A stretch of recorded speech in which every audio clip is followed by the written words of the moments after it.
Assalamualaikum warahmatullahi wabarakatuh. Tetap semangat dengan Pak Dedi dalam ilmu kimia. Kali ini Pak Dedi akan membahas masalah hidrolisis garam. Ya, hidrolisis garam. Hidro artinya air. Jadi tentu saja garam-garam yang bereaksi dengan air. Ya, untuk lebih jelasnya kita lihat definisi daripada hidrolisis garam. Jadi hidrolisis itu adalah istilah umum reaksi zat dengan air. Hidrolisis hanya terjadi pada garam-garam yang berasal dari asam lemah dan basa kuat, dan atau asam kuat dengan basa lemah, serta asam lemah dengan basa lemah. Ya, jadi tadi adalah antara asam lemah dengan basa kuat, asam kuat dengan basa lemah, kemudian asam lemah dengan basa lemah, yaitu yang akan terjadi hidrolisis. Ya.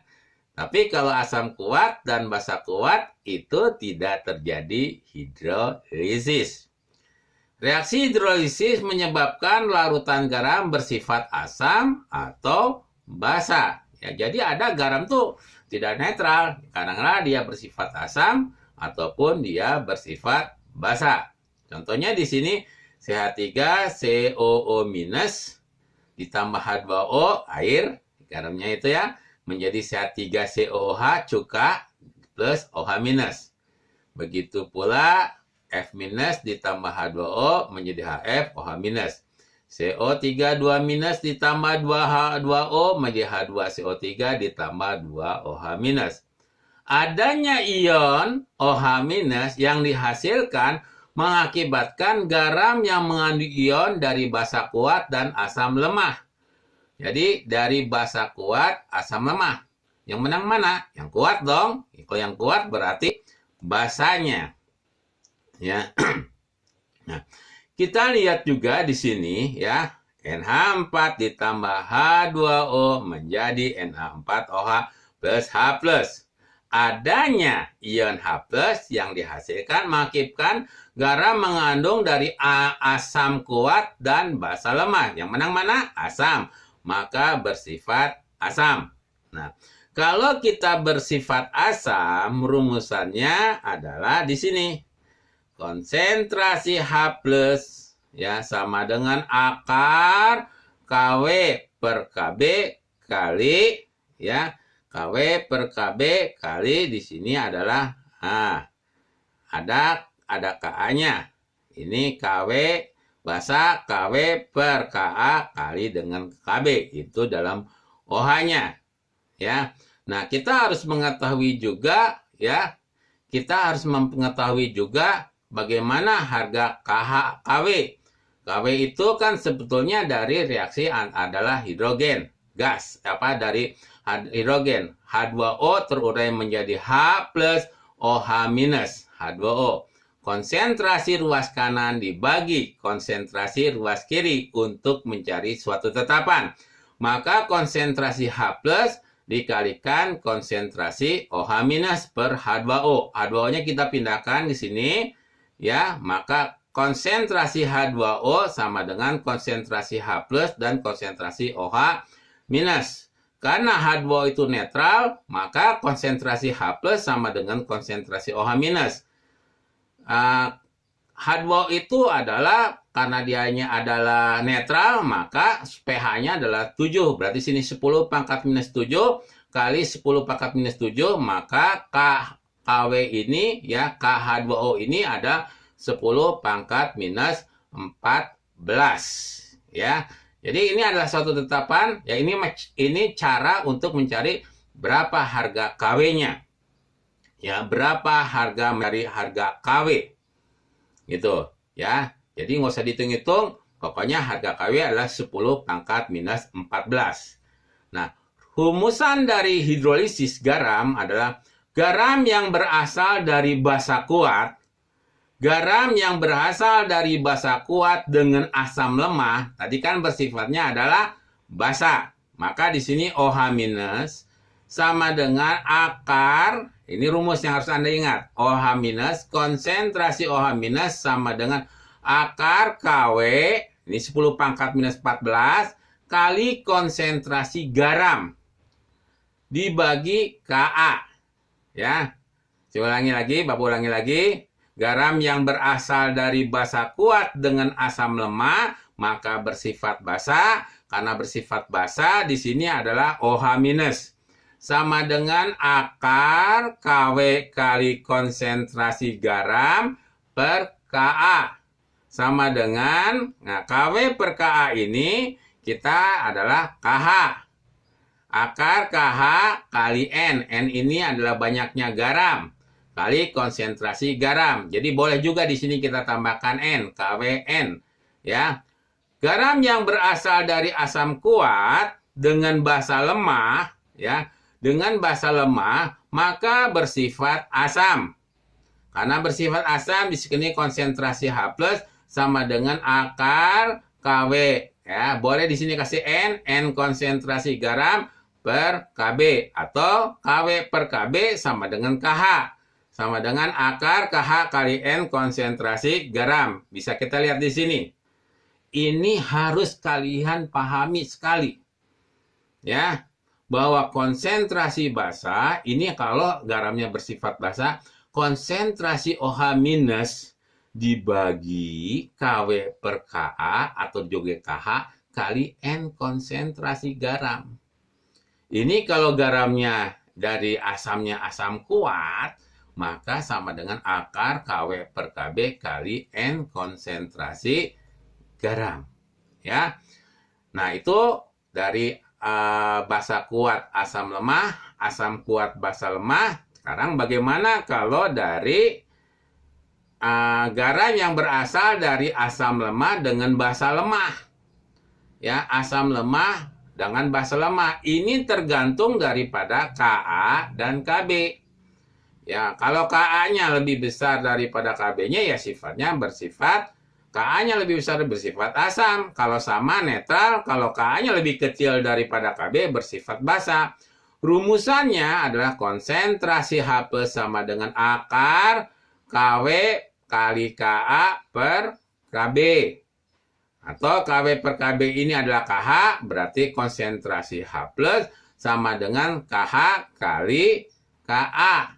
Ya, lihat lagi. Nah, untuk lebih mudahnya tentu saja kita coba dengan latihan soalnya.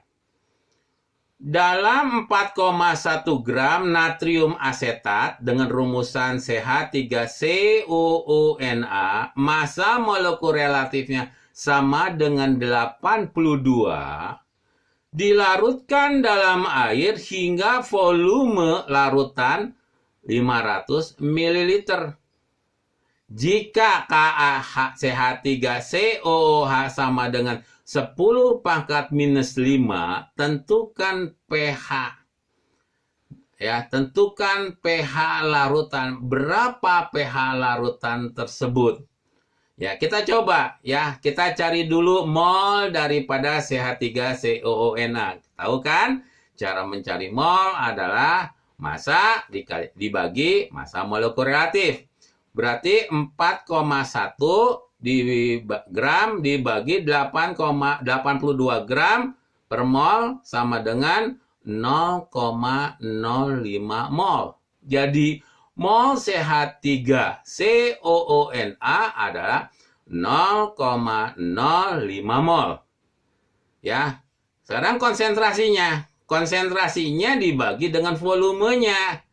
Jadi 0,05 mol dibagi volumenya, kita rubah dari 500 dari mililiter ke liter gitu, setengah liter.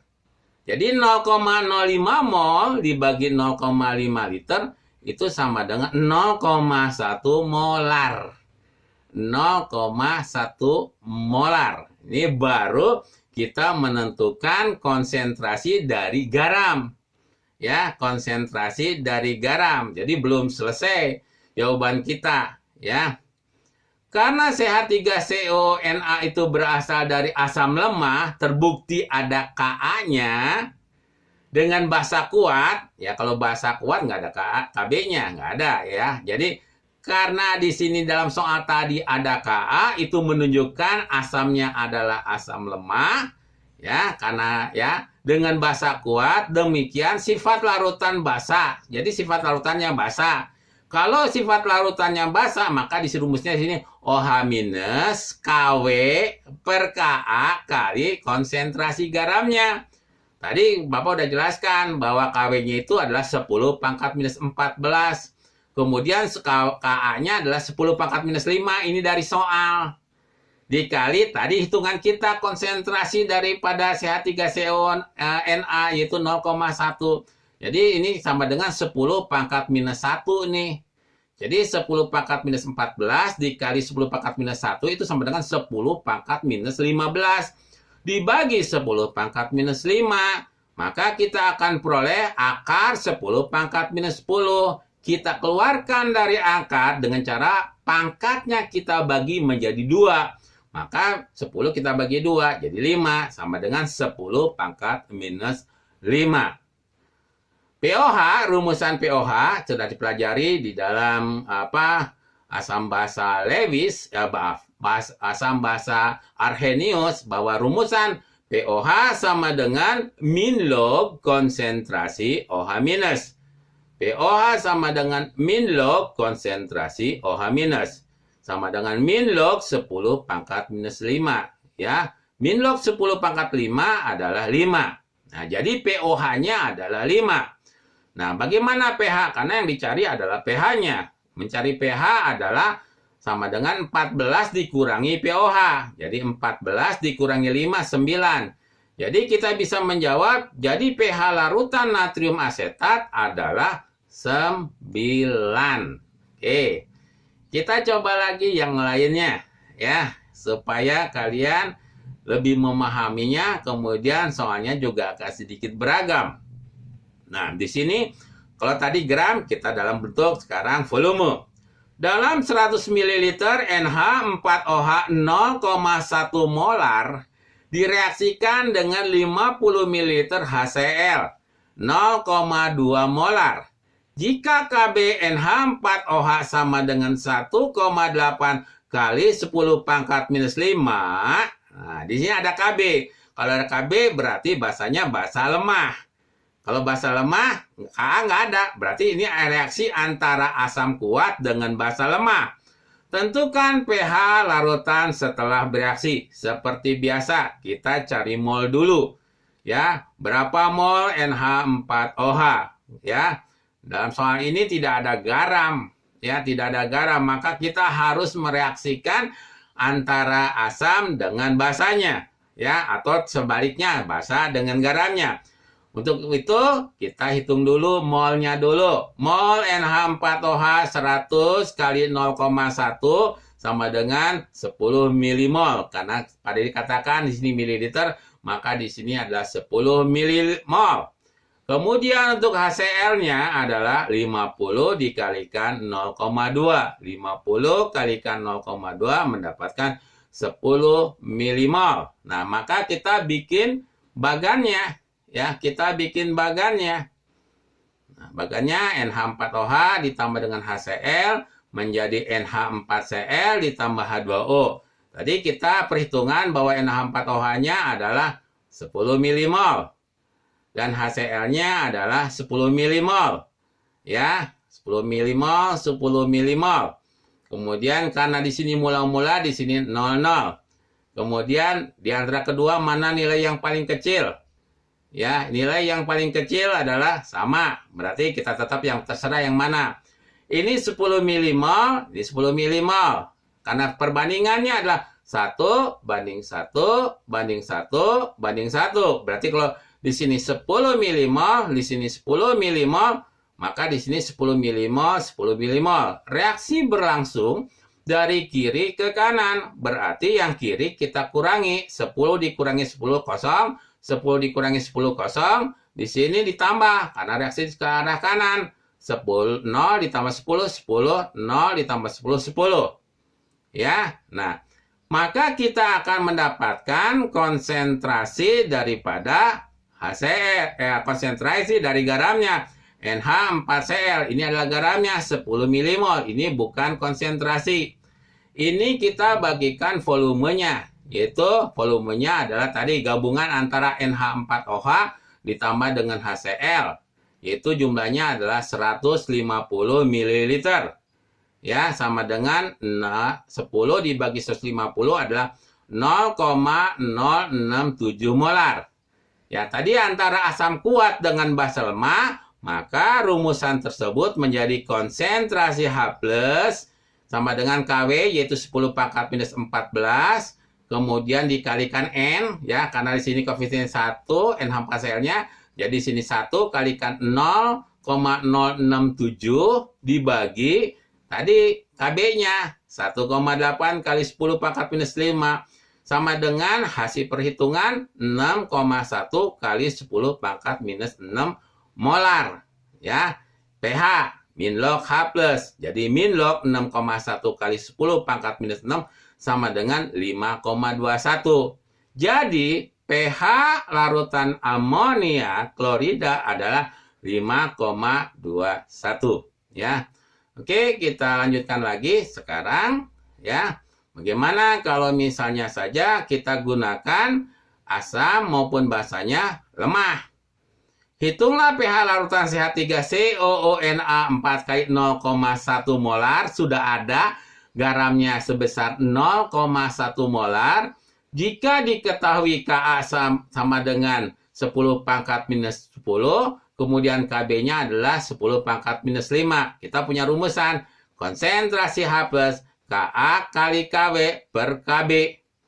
Maka 10 pangkat minus 10 kali 10 pangkat minus 14 dibagi 10 pangkat minus 5. Di sini kan 10 pangkat 24. Kalau dikurangi 5 berarti 10 pangkat minus 19.